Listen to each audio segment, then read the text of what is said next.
So, I want to dedicate this video to all the other people out there that are going to spend the holidays alone.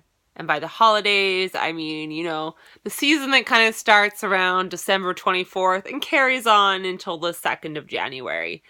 When things close down and people go home to their families, and I dedicate this to all those other holiday orphans out there, or Christmas orphans, or whatever you want. I call myself a Christmas orphan. I just heard it and I was like, yep.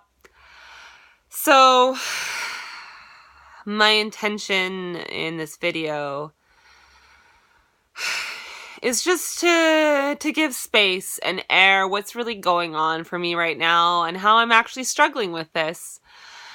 Because last year, I just pretended like it wasn't happening. It was my first year not celebrating the holidays with my family because, I moved out west. I live in a new city, and there's also a relationship with my father that I'm not willing to be a part of anymore, but the rest of the family is still connected to him. And so as they still celebrate with him, I can no longer celebrate with them.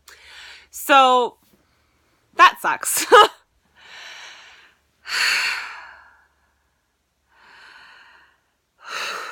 Yeah, there's a lot of grief there.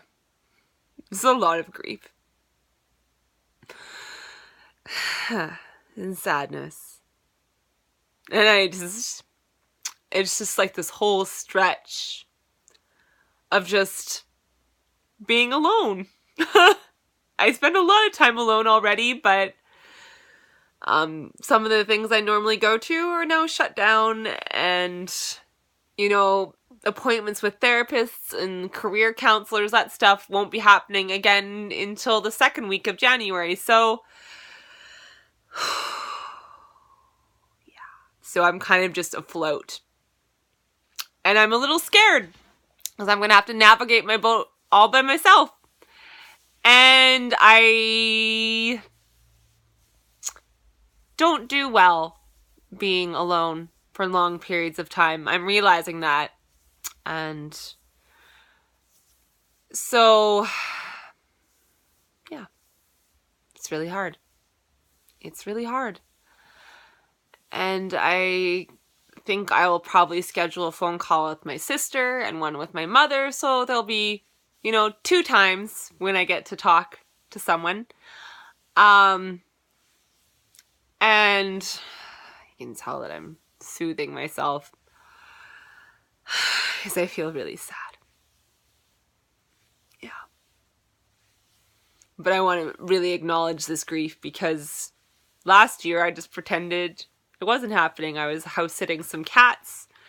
I got high on shrooms, and yeah, I processed some trauma. It was really lonely. The snow was beautiful. There was surprise snow in the place I was house sitting at, which isn't very common on the West Coast. So, yeah, I don't know what I'm going to do with myself. I just know that I need to find a balance because I don't want to just do things out of desperation. Like, oh, I'm so lonely and I'm in pain. So I'm just going to desperately ask people to hang out with me. Like, please hang out with me. Please include me in your traditions. And I don't want to do that. And just because of my mental health, it's a lot of work to do a first time hangout for me. It's not like, oh, that's super easy. It's like, okay, now we have to talk about boundaries and let's talk about grounding. And it's a big thing for me to go hang out with someone, well, newish, the people I'd consider hanging out with. I know, but I've never hanged out with one-on-one before. So it'd be oh, that's kind of a big thing. And I guess I have the thought that they'll have their own plans and that, if they had wanted to hang out with me, they would have already asked me by now. So, yeah. And I often am the one asking people to hang out.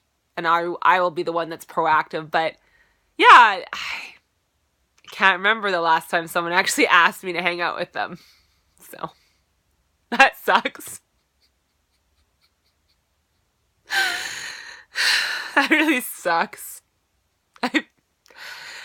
Yeah, this is grief. In case you couldn't tell. I mean, I could be crying out of fear. I could be crying out of panic. There's lots of reasons to cry. I could cry out of shame. I think it's a little bit of shame and sadness. And I saw that, there's like events I could go to. There is like an orphans like Christmas at this place that does kinky events in Victoria, but I don't really know the people in the kink scene very well. And I've been out of the kink scene since spring. So I'm like, do I really want to go to this like Christmas party where everyone's going to be eating like gluten and sugar? And there's just a sense of just like, oh, I don't belong there because I don't eat what everyone else eats because I'm more of a hippie, and because I would just be going by myself, and it takes so much strength, and I've done it before. It takes a lot of strength and a lot of fortitude to go to those events alone.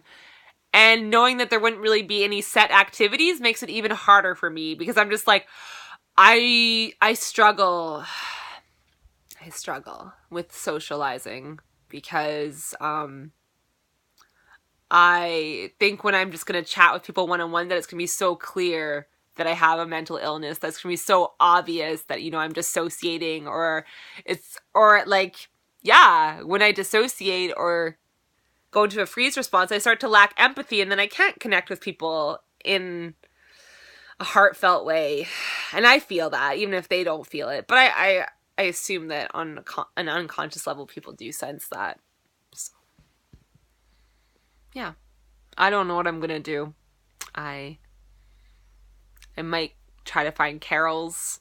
I could go to churches, but I kind of hate church. I like the carols and the candles, but I don't really like the messages. So, yeah. That was it. That's just where I'm at. Thank you. Thank you for watching. Can you relate? Share if you can relate. Share if you, you feel what I'm feeling. And yeah, thank you.